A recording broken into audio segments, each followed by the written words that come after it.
आज हमारे स्टूडियो में हमारा साथ देंगे आचार्य द्विवेदी जी, जो कि इंटरफेथ, रिलीजियस और लिटरेरी एक्टिविटीज़ के साथ जुड़े हुए हैं और काफ़ी सारी हिंदू कॉन्फ्रेंसेस जो कि लोकल और इंटरनेशनल हैं उनमें भी भाग ले चुके हैं। आज ये हमारे साथ बातचीत करेंगे हिंदुइज़्म के बारे में। आइए इनके साथ और सारे विचार शेयर करते हैं। वेलकम टू द शो आचार्य जी। आज हम बातचीत करेंगे हिंदुइज़्म के बारे में। हम सब लोग हिंदुइज़्म के बारे में जानते हैं, बट फिर भी आप हमें बताइए कि आप उसको अपनी लैंग्वेज में कैसे बताएंगे। हिंदू धर्म एक शैली है, जीवन शैली है, और यद्यपि इसमें इस धर्म के जो आधारभूत सिद्धांत हैं वह है कि सभी प्राणी हैं, जितने जीव हैं, सभी ईश्वर के ही द्वारा बनाए हुए हैं और सभी समानता है। किसी कोई बड़ा छोटा नहीं है, चाहे वो पशु हों या पक्षी हों, व्यक्ति हैं, उनमें सभी ईश्वर का ही अंश विद्यमान है, इसलिए उनकी समानता को यह स्वीकार करता है। दूसरी बात यह है कि यह धर्म लोगों को चॉइस देता है, माने अल्टरनेटिव देता है, विकल्प प्रस्तुत करता है कि आप चाहें जो भी हमारे मोक्ष के मार्ग हैं उनमें से जो पुस्तकों में हमारे धार्मिक ग्रंथों में दिए गए हैं उनको माने, अथवा अपने विचार, अनुभव और ज्ञान के आधार पर नया मार्ग कोई आप स्थापित कर सकते हैं या उसको फॉलो कर सकते हैं। तो इस प्रकार लोगों को चॉइस रहती है कि आप ये करें, और इस चॉइस के कारण ये हुआ है कि हमारे हिंदू धर्म में विभिन्न प्रकार के मार्ग हैं, विभिन्न प्रकार के दर्शन हैं, और हमारे ऋषियों ने समय और स्थितियों के परिवर्तन के साथ ही साथ नए नए ग्रंथों की रचना की है। तो हमारे जो आधारभूत ग्रंथ हैं, वेद हैं, उपनिषद हैं, उसके बाद हमारी स्मृति ग्रंथ की रचना हुई, इसके बाद फिर हमारे पुराण हुए और महाभारत। तो निरंतर यह है जो ज्ञान का प्रचार प्रसार है, और सामाजिक स्थितियों को, जिससे कि वो उनसे उनकी स्थितियों के ठीक जो सलूशन है या उनके जो सुझाव हैं वह प्रस्तुत करने की चेष्टा की गई है। जैसे आपने बताया, आप बताएंगे कि जो हिंदुइज़्म है इसका ओरिजिन कब हुआ? इसका कोई एकमात्र हिंदू धर्म है जी विश्व में जिसका कि कोई फाउंडर नहीं है, किसी ने स्थापना नहीं की, ये इवॉल्व हुआ है, आविर्भाव अपने आप विकसित हुआ है, और इसलिए कोई इसका एक व्यक्ति विशेष नहीं है अन्य धर्मों की अपेक्षा जो कि इसका संस्थापक हो। आजकल हम देखते हैं पंडित जी, मंदिर में अलग अलग तरह के देवी देवताओं के जो आइडल्स रखे होते हैं, सो उनमें क्या अलग अलग समानताएं क्या क्या है उनमें, आप थोड़ा सा उसको डिटेल में बताएंगे? ऐसा है कि ईश्वर के मैनिफेस्टेशन है, ये प्रकटीकरण है, उन्हीं का यह है। तो हम उसके अनंत गुण हैं जी, हाँ, अनंत उनके, तो उन गुणों के आधार पर कोई व्यक्ति कोई विशेष को मानता है, कोई व्यक्ति विशेष दूसरे को मानता है। तो ये व्यक्ति की अपनी इच्छा, अपने ज्ञान, अपनी अनुभूति के आधार पर निर्भर करता है। और इसलिए ऐसा है कि विश्व के जितने सभी धर्म हैं वह यह स्वीकार करते हैं कि ईश्वर है, सभी में विद्यमान है, वह चाहे आत्मा हो या स्पिरिट हो या सोल हो, जिस भी रूप हो, जिस भी रूप में विद्यमान है। इसलिए जब ईश्वर सभी जगह विद्यमान है, तब आप ये कैसे अस्वीकार कर सकते हैं कि जो ईश्वर है वह मूर्तियों में नहीं है? हाँ, क्योंकि अलग अलग आप कहीं देखें ना, मंदिर में एक मंदिर में अलग सी मूर्ति होगी, दूसरी में अलग होगी। तो आपका कहना कि ये है कि हर एक तो भगवान को ही हम वर्शिप कर रहे हैं, तो अलग अलग और उसके पीछे जो भावना है वो ईश्वर जो अनंत है, शाश्वत है, वही भावना है, और उसको उस भावना को लेकर के उस रूप में देखते हैं। और मैं ज़्यादातर उदाहरण देता हूँ कि कंप्यूटर की स्क्रीन में आइकॉन्स रखते हैं, तो हम चाहे जितने आइकॉन्स स्क्रीन में रख दें, चाहे जितने डिलीट कर दें, नए जोड़ दें, उसी प्रकार देवी और देवताओं का है। व्यक्ति जो भक्त है, जो उपासना करने वाला है, वह उनके कल्पना के आधार पर कोई भी रूप को स्वीकार कर सकता है, और किसी से माने प्रसन्न नहीं है तो किसी दूसरे रूप को, उसमें कोई अंतर नहीं आता।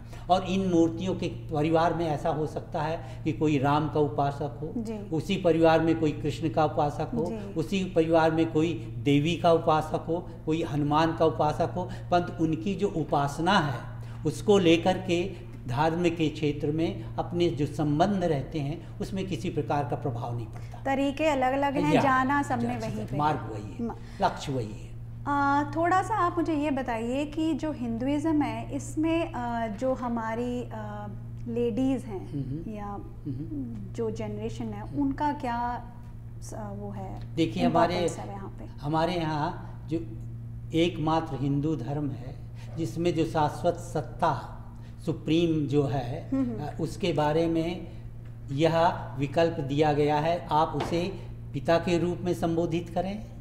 ज़्यादातर धर्मों में पिता के रूप में संबोधित करने की परंपरा है। हिंदू मात्र धर्म है जो यह विकल्प प्रस्तुत करता है क्योंकि ईश्वर जेंडर से परे है जी। इसलिए आप उसे चाहें तो माता के रूप में भी उसकी माने पूजा कर सकते हैं और स्थापना कर सकते हैं। जब यह हमारा लक्ष्य है, धर्म का आधार है, ईश्वर के में भी हम नारी रूप या स्त्री रूप है उसकी हम कल्पना करते हैं और पूजा करते हैं, तो हमारे समाज में धार्मिक ग्रंथों के अनुसार समाज में उनका स्थान उच्च है। उन्होंने भी ढेर सारे हमारे मंत्र हैं वेदों के, उनकी भी उन्होंने रचना की है। क्योंकि हमने मंदिर में देखी है कि स्थापना होती है मूर्तियों की, माता की है माता की स्थापना, दुर्गा हैं या काली हैं या सरस्वती हैं, जो भी हैं वो इसी प्रकार है कि जिस प्रकार एक नारी है वो घर में कई प्रकार के कार्य करती है, खाना भी पकाती है। यहाँ पे मैं आपसे पूछूंगी कि जैसे जो आपने नारी की बात करी, माता की बात करी,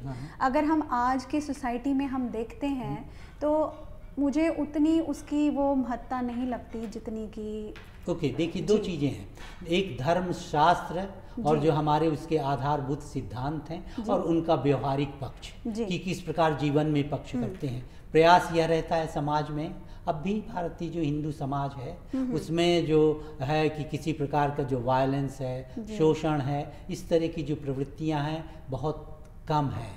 लोग व्यवहार में और इसी प्रकार के हमारे यहाँ के आप वातावरण ले लें, कैलगरी का ले लें या यहाँ का ले लें, टोरंटो कहीं का ले लें, कनाडा की मैं बात कर रहा हूँ, उत्तरी अमेरिका की बात, वहाँ आपको बहुत कम ऐसी घटनाएं मिलेंगी जहाँ की महिलाओं को पुरुषों ने पीटा, अत्याचार किया, जला दिया या उनका मर्डर कर दिया। प्रयास यह होता है कि वे उनके प्रति है, परंतु जितना होना चाहिए वो नहीं, जितना होना चाहिए, अपेक्षाएं जो रहती है, मर्द है वो हमेशा ऊपर रहा है और जो लेडी है वो हमेशा नीचे रही है। इसका एक मुख्य कारण है कि जो पुरुष है शक्ति, जो शारीरिक शक्ति है, जो महिला है अपनी जो मानसिक शक्ति है और आध्यात्मिक शक्ति उनकी ज़्यादा है, ये हमारा धर्म स्वीकार। किंतु पुरुष है जो शारीरिक शक्ति का जब वह किसी प्रकार के पत्नी से या किसी अपनी और महिला से हम आर्गुमेंट करने लगते हैं और हम आर्गुमेंट में जब पुरुष पराजित समझता है, ये अपने को नीची स्थिति में देखता है, तो वह शक्ति का प्रयोग करता है। शक्ति उसका दुर्गुण है या आप उसका ये कहिए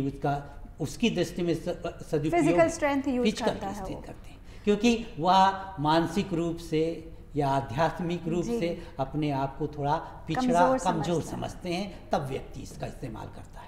सो आपकी नज़र में ये जो डिफरेंस है इसको हम कैसे चेंज कर सकते हैं? एक तो ये है कि हम परिवार में इस तरह का वातावरण हो जिसमें कन्या, लड़की और लड़के किसी प्रकार का अंतर न किया जाए और दोनों को हम समान रूप से देखें, समान उनको अवसर दिए जाएं और उनको सिखाया जाए बचपन से किसी प्रकार का अंतर नहीं है, हम एक दूसरे के प्रति सम्मान करें। सम्मान की भावना बहुत आवश्यक है। उसी प्रकार मंदिरों में भी जो हमारे प्रीस्ट होते हैं, पुरोहित हैं, आचार्य लोग हैं, उनका भी ये कर्तव्य हो जाता है कि उनका वातावरण, उनके उस तरह का वातावरण बनाएं, उनकी बात करें। और हमारी जो संस्थाएं हैं, संस्थाओं में ऐसा नहीं कि पुरुष वर्ग ही ज़्यादातर है कि जो पुरुष वर्ग उसमें है, जो एग्जीक्यूटिव्स हैं या जो भी कार्यकारिणी सभाएँ हैं, महिलाओं को भी उचित स्थान मिलना चाहिए, क्योंकि डिसीजन जो मेकिंग प्रोसेस है, जो हम निर्णय लेते हैं, उस निर्णय में इनपुट है, उनकी भी पहुंच होनी चाहिए, उनका भी होना चाहिए। इसलिए आवश्यक है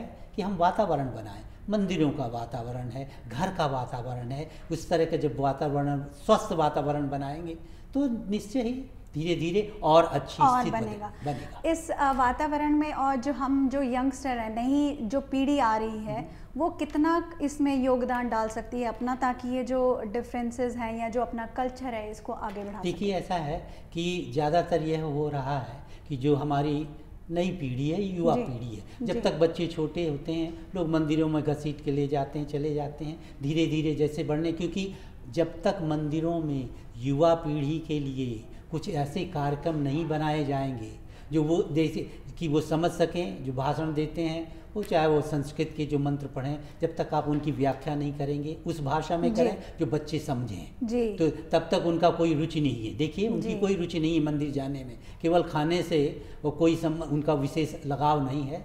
उनके लिए ऐसे कुछ कार्यक्रम हों, धर्म के कार्यक्रम हों, धर्म के संबंध में ऐसी व्यक्ति हों, आचार्य हों जो उसकी व्याख्या कर सकें और उस व्याख्या करें उन शब्दों में, शब्दावली में, लैंग्वेज में जो बच्चे समझते हों।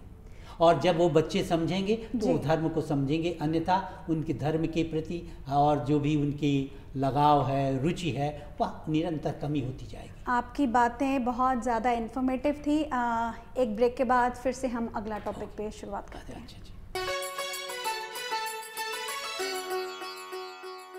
ਕੀ ਤੁਸੀਂ ਕਰਜ਼ੇ ਦੇ ਬੋਝ ਹੇਠ ਦੱਬੇ ਹੋ? ਸਮਝ ਨਹੀਂ ਆਉਂਦਾ ਕੀ ਕਰੋ? ਫਾਈਨੈਂਸ਼ੀਅਲ ਪ੍ਰੋਬਲਮਸ ਤੁਹਾਡੀ ਫੈਮਿਲੀ ਲਾਈਫ ਦੇ ਉੱਤੇ ਮਾੜਾ ਅਸਰ ਪਾ ਸਕਦੀਆਂ ਹਨ।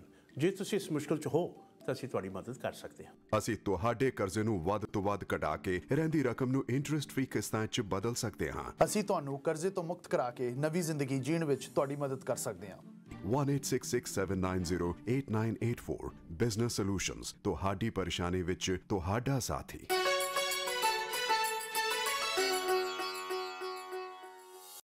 ब्रेक के जाने से पहले हम लोग बात कर रहे थे आचार्य द्विवेदी जी से हिंदुज़म के बारे में। आइए उनके साथ बातचीत जारी रखते हैं इसी सिलसिले में। आचार्य जी, हम लोग बात कर रहे थे हिंदुज़म की। सो हमने इसमें देखा है कि इसमें कई बार जातिवाद का भी बहुत सारा इम्पैक्ट आ जाता है। सो उसके बारे में थोड़ा सा मुझे बताइए कि ये अलग अलग कास्ट सिस्टम ये क्या चीज़ है और कैसे आई ये? ओके, देखिए हमारे यहाँ प्रारंभ में वर्ण व्यवस्था थी। वर्ण व्यवस्था यह है कि परिवार के कई सदस्य होते हैं, किसी व्यक्ति का शिक्षा में लगाव है, किसी का प्रशासन में लगाव है, कोई व्यापार में लगाव है, किसी का कृषि में लगाव है। तो व्यक्ति स्वतंत्र था जी, और स्वतंत्र था कि एक परिवार में कोई कुछ कार्य कर सकता है। अभी जैसे यहाँ भी है, कोई परिवार में कोई इंजीनियर है, कोई डॉक्टर है, कोई टीचिंग में है, कोई एडमिनिस्ट्रेशन में, कहीं भी, तो वह स्वतंत्र था, वर्ण था कि एक सदस्य अपनी इच्छा, योग्यता, अपनी अनुभव के आधार पर किसी भी व्यवसाय में जा सकता था। और जब तक उसमें उसका मन लगता है, आप उसमें आप सोच रहे हैं कि आप सफल हो रहे हैं, तब तक आप करें। जब नहीं करते तो छोड़ करके आप दूसरे मूव होते। तो उसमें मूवेबिलिटी थी। एक इससे आप उससे किसी प्रोफेशन से दूसरे प्रोफेशन में जा सकते थे, ऊपर नीचे, और वह सभी के लिए समान था। कोई ऐसा नहीं था कि कोई बड़ा था या छोटा माना जाता था। पर धीरे धीरे ये हुआ हमारे समाज में, क्योंकि जो ज्ञान के लोग थे, टीचर्स लोग थे, जो प्रशासन अनुसार एडमिनिस्ट्रेटर थे, वॉरियर्स थे, या जो बिजनेस में थे, तो कुछ उन लोगों में धीरे धीरे, या कि जो मैं ऐसा कोई आवश्यक नहीं कि एक डॉक्टर का बेटा डॉक्टर हो, एक प्रेसिडेंट है तो उसका जो बेटा भी प्रेसिडेंट हो, ऐसा कोई आवश्यक नहीं। उसमें भी वो गुण अगर नहीं है, पर लोगों में एक प्रकार के यह भावना, लोभ की भावना या ईगो की भावना आ गई, और उसके साथ वह जो स्वतंत्र व्यवसाय था, स्वतंत्र क्षेत्र था जिसमें व्यक्ति एक दूसरे किसी भी प्रकार के कार्य कर सकता था, वह जन्म से जुड़ गया। और जन्म के जुड़ने के कारण कि अगर एक ब्राह्मण परिवार है तो वो ब्राह्मणी है, अगर कोई माने क्षत्रिय है तो वह क्षत्रिय है, व्यवसाय बिजनेस में है, बिजनेस में जो खेती करने वाला है, सेवा करने वो खेती का। तो उसके कारण ये हुआ कि इस प्रकार का हिंदू धर्म में जाति प्रथा जन्म से जुड़ने के कारण एक यह है कि जो हमारा मूवमेंट था, गति थी एक दूसरे की जाने की, उसमें कमी आई, पहली बात। दूसरी बात यह कमी आई कि हम उसमें हमारे स्तर बन गए, कुछ माने कई टाइप के माने क्षेत्र वर्ग बन गए कि आप कोई अपने को बड़ा समझता, कोई दूसरे को छोटा समझता। तो उसके कारण ये हुआ कि जो छोटे वर्ग के लोग थे उनका शोषण प्रारंभ हुआ, उनके साथ अन्याय प्रारंभ हुआ, उनको ठीक ढंग से देखा नहीं गया, उनके ठीक संबंध में सोचा नहीं गया। इसके कारण जो सबसे बड़ी समस्या हिंदू धर्म में उत्पन्न हुई वह जाति जन्म से जुड़ने के कारण, जो कि वर्ण का एक आधार था, और उसके कारण बड़ा स्खलन हुआ। ढेर सारे लोग जो छोटे वर्ग के थे, निम्न वर्ग के असवर्ण लोग थे, उन लोगों में फिर यह भावना आई कि हमें भी उस तरह के, हम भी शरीर के एक अंग हैं, तो आपके शरीर एक अंग को अधिक महत्व नहीं दे सकते। उनके साथ जो ट्रीटमेंट होना चाहिए, व्यवहार होना चाहिए था, वह अनुचित था और उसके कारण हिंदू धर्म में का ह्रास प्रारंभ हुआ, उसका गिरावट उसमें प्रारंभ हुई और उसका जो स्वस्थ वातावरण था, कल जो सोशल स्ट्रक्चर था, उस स्ट्रक्चर में प्रभाव पड़ा। ये जो जातिवादी का है सिस्टम, ये हमने इंडिया में तो बहुत ज़्यादा देखा, लेकिन यहाँ पे भी दिख रहा है। सो इसका क्या इफ़ेक्ट पड़ रहा है अब हमारे सोसाइटी पे, हमारे कल्चर में, और इसको कैसे हम बदल सकते हैं? देखिए, शिक्षा के साथ ही साथ भारतवर्ष में अब कानून बन गए हैं कि आप किसी व्यक्ति को किसी भी माने जात के आधार पर वो नहीं कर सकते। किंतु अब एक और समस्या उत्पन्न हो गई है कि जो शेड्यूल कास्ट और शेड्यूल कास्ट और ट्राइब्स में आते हैं, उन्हें विशेष सरकार की ओर से शिक्षा के प्रिविलेजेज हैं। अब इंजीनियरिंग है, मेडिकल में सभी जाते हैं, यद्यपि वो उन परिवारों के लोग शिक्षित हैं, धनी हैं, किंतु अपने बच्चों लेने के लिए वो शेड्यूल कास्ट बन जाते हैं। सोचा यह जा रहा था कि स्वतंत्रता के पश्चात यह जो जाति प्रथा है, कानून तो बन गए, किंतु व्यवहार में अब भी वह प्रयोग हो रहा है। और इसलिए यह है कि हर एक व्यक्ति है, अब हुआ ये है कि भारतवर्ष से जो लोग भी आए हैं, अपने जो बड़े लोग हैं जो उस वातावरण रहे हैं, अपने साथ वही गंदगी जाति को लेकर के या फिर इस तरह की छोटी छोटी बातों को लेकर के आए हैं। किंतु यहाँ के समाज में ऐसा कुछ नहीं है। तो ये जो जातिवादी लेके आए हैं, ये आप क्या सोचते हैं, इसका क्या इम्पैक्ट क्या पड़ रहा है हमारे कल्चर के ऊपर? देखिए, यहाँ उतना नहीं है, हमारे इस समाज में ऐसा नहीं है। मैं क्योंकि मैं प्रीस्ट भी हूँ, इसलिए ढेर सारी अब इंटरफेथ इंटरकास्ट मैरिजेज हो रही है। वह एक इस बात का प्रमाण है कि परिवर्तन हो रहा है समाज में, हमारी सोच में, हमारा जो माइंड सेट में, उसमें परिवर्तन आ रहा है। हम सभी को एक समता की भावना से एक है, बराबर है, कोई ऊंचा नीचा नहीं है, इस भावना से हो रहा है। और मेरे ख्याल से धीरे धीरे यह सब यहाँ के समाज में वैसी कोई समस्या नहीं है कि लेकर के कि किसी को हम दुर्व्यवहार कर सकते हैं या कि कुछ कर सकते हैं। कानून और नियम यहाँ के हैं, पर भारतवर्ष की जहाँ तक स्थिति है उसमें सुधार हो रहा है, पर सुधार जितना होना चाहिए उतना नहीं। अपने, क्योंकि पहले एक प्रिविलेज वर्ग था, अब जो नया प्रिविलेज वर्ग गया है जिसको गवर्नमेंट से सब सुविधाएं, उस नौकरी में पदोन्नति की और शिक्षा की, वो अपना उसको मेंटेन करना चाहता है। तो ये जो कॉन्फ्लिक्ट शुरू हो गया है जिससे कि ख़त्म होना चाहिए, वो एक बड़ी समस्या है। और वहाँ के नेताओं को और वहाँ के जो धर्म के लोग, ज्ञानी लोग हैं, आचार्य, उनको इस संबंध में सोचना चाहिए। और पंडित जी, हमें थोड़ा सा ये बताइए कि आजकल जैसे हम टेक्नोलॉजी की बात करते हैं कि टेक्नोलॉजी कितनी है आजकल के टाइम पे, सो उस टाइम पे जब हम ये कास्टिज़म या जातिवादी की बात करते हैं, वो कितना मेल खाती है या इसका क्या फ्यूचर क्या है? देखिए, टेक्नोलॉजी यहाँ भी है। परिवार में ढेर सारे बच्चे हैं, चाहे वो हिंदू हों, सिख हों, किसी भी धर्म के बच्चे हों, अलग अलग परिवार में हैं। कोई कुछ कर रहा है, जिसे जो एजुकेशन है, जिसका जिसमें रुचि है, लगाव है, उसके आधार पर वो लोग काम कर रहे हैं। तो ऐसा है कि टेक्नोलॉजी और साइंस दो चीज़ें हैं जिसके माध्यम से हमारी सामाजिक प्रगति है, भौतिक प्रगति है, पर्यावरण है, इन्वायरमेंट है, उसका सब कुछ जुड़ा हुआ है। तो जो हमारा धार्मिक जो ज्ञान है, बुद्धि है, संतों की जो उन्होंने अनुभव के आधार पर कुछ जीवन के संबंध में, समाज के बारे में, भविष्य के बारे में सोचा है, उसको लेकर के उसका, और साथ ही साथ विज्ञान, टेक्नोलॉजी है, साइंस है, दोनों का उपयोग, ऐसा नहीं कि दोनों एक दूसरे के विरोधी हैं। मेरी दृष्टि में ये कॉम्प्लीमेंट्री है। बिना हम उस बुद्धि के, वो हमारे अनुभवों के जो हमारे संतों और ऋषियों ने किए हैं, उसका हम उपयोग करें सही ढंग से। साथ ही साथ विज्ञान का जो है लॉजिक है, जो रेशनल चीज़ है, उनको हम स्वीकार करके समाज में एक स्वस्थ समाज की और हमारे वातावरण की हम स्थापना कर सकते हैं, जिसमें शांति हो, एकता हो, भाईचारा हो, प्रेम हो। यह चीज़ें हैं, वो यह केवल आ सकती हैं। साइंस ये नहीं कहता आप किसी से प्रेम करिए, हाँ, वो तो केवल जो हमारा समाज है, हमारा धर्म है, वो कहता है आप सेवा करिए, हाँ। तो ये दोनों का एक दूसरे से जोड़ आवश्यक है, योग आवश्यक है, तभी हम अच्छे और स्वस्थ आगे बढ़ सकते हैं और विश्व में शांति हो सकती है। और किसी प्रकार के जो द्वेष है, घृणा है लाभ है, मोह है, ये चीज़ें धीरे धीरे सो इसमें आम आदमी को भी थोड़ा सा अपना योगदान डालना चाहिए। और ये कॉन्शसनेस बहुत जरूरी है। जो इंडिविजुअल कॉन्शसनेस है या अवेयरनेस है और कलेक्टिव कॉन्शसनेस है, दूसरों की सोच है, उस सोच में परिवर्तन आवश्यक है।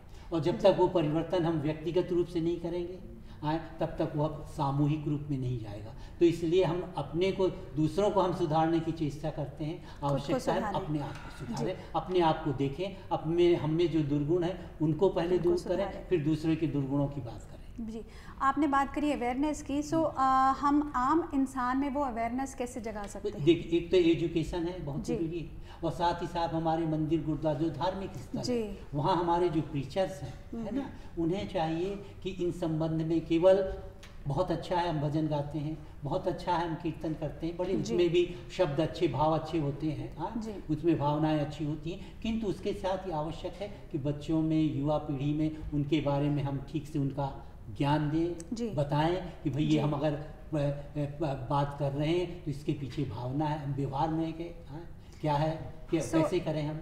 इस बारे में हम जो अपने जो युवा पीढ़ी है, जो हमारी यंगस्टर बच्चे हैं, उनको कैसे ज़्यादा इन्वॉल्व करें ताकि ये जो चीज़ें हैं अगली जो जनरेशन नहीं आनी है उसमें ना जाए। दोनों, एक तो परिवार में आवश्यक है, परिवार का वातावरण ऐसा स्वस्थ वातावरण हो, शांति वातावरण हो, आपस में लड़के और लड़कियों में भेदभाव ना हो, प्रेम की भावना हो, वातावरण हो, वहीं से समाज बनता है। और आगे चल के बच्चे जिस वातावरण में पलते और इनका पोषण होता है, वो सभी विचारधारा है, उनका जो एटीट्यूड है वो आगे चल कर के काम करते। तो जब तक परिवार में हम परिवर्तन करें, हम अपने जो धर्म के स्थान है उनमें परिवर्तन करें, ये किसी प्रकार का भेदभाव नहीं, चाहे वो कोई भी हो आए। अब ज़्यादातर है कि मंदिरों में और गुरुद्वारों की बात मैं नहीं, मंदिर की बात करना चाहता कि हमारी जो महिलाएं हैं वो नहीं है, प्रीस्ट जो है पुरुष वर्ग है। तो आवश्यक है, जब हम बराबर की बात करते हैं, हमारे मैनेजमेंट में भी जब पुरुष वर्ग ज़्यादा हावी है, डोमिनेट कर रहा है, ये आवश्यक नहीं। हमारे उसमें युवा पीढ़ी को भी रखना चाहिए, वो भी अपना कुछ विचार है, अपने उसमें आइडियाज़ हैं, दे सकते हैं, इनपुट आवश्यक है। तो ये पूरा जो स्ट्रक्चर है, उस स्ट्रक्चर में सुधार के परिमार्जन की आवश्यकता है। और अगर हम ठीक तरह गंभीरता से इस विषय में सोचेंगे तो यही एक सही माने इसका तरीका है कि जिससे कि हम अच्छा वातावरण कर सकते हैं और अच्छे युवक, अच्छे नागरिक हम उत्पन्न कर सकते हैं। तभी हो सकता है जब हम आगे उनको, युवा पीढ़ी को समझाएं, अपनी फैमिली में लाएं।